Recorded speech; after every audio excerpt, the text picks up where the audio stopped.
23 minutes after 9 o'clock. COVID informal settlement residents in Cape Town gearing up for a planned march this morning. They're demanding recognition and basic services. The settlement, which was established during the 2020 COVID lockdown, is one of the largest land occupations in the Western Cape. Newzroom Afrika's Nasiphi brings us those details live. Nasiphi, good morning. So this is, would you describe it, and would officials describe this as an illegal settlement even all these years later?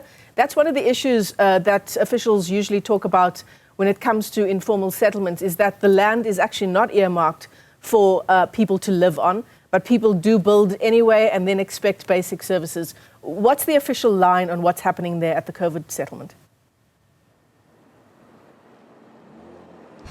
Well, Michelle, that's been the argument of the community leaders of COVID-19 or COVID informal settlement, as you put it, established in 2020 during the lockdown period, one of the largest occupations the province has seen, and now accommodates about 5,000 residents.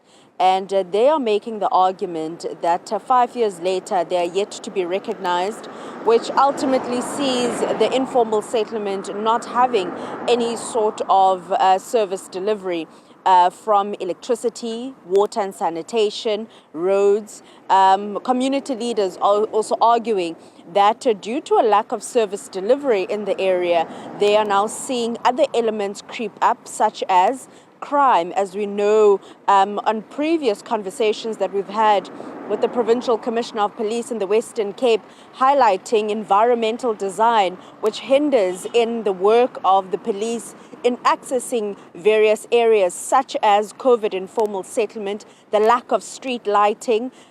So those are some of the issues that they are putting forward. They are asking the two spheres of government in the Western Cape, that is the City of Cape Town and provincial government, to not only recognize them, but to ensure that this informal settlement, which was established about 5 years ago, is recognized, but also services or basic services are delivered to them.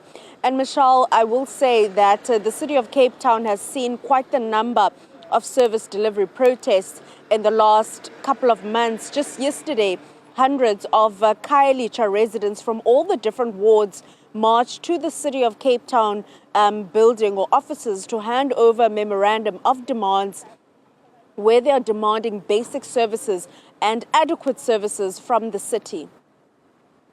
So, Nasiphi, what's the state of service delivery in COVID settlement at the moment? Is it just non-existent?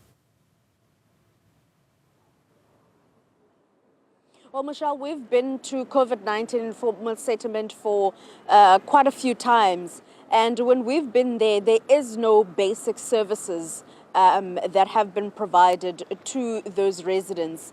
I remember a time, sometime last year, leading up to the elections, one of the community leaders taking us through that informal settlement and showing us how the people in that informal settlement are living, and how doing something so basic as relieving yourself is quite the exercise, and at times can be a bit dangerous, saying that women and children at times need to go relieve themselves in the bushes.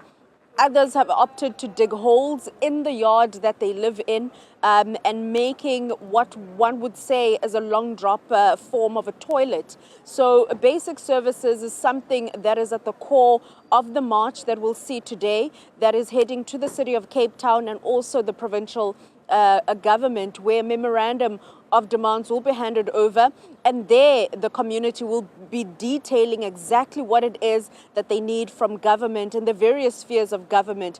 But also just last year, Michelle, we had done a story at the COVID-19 informal settlement, and at the time, provincial government of infrastructure department had identified a couple of homes that were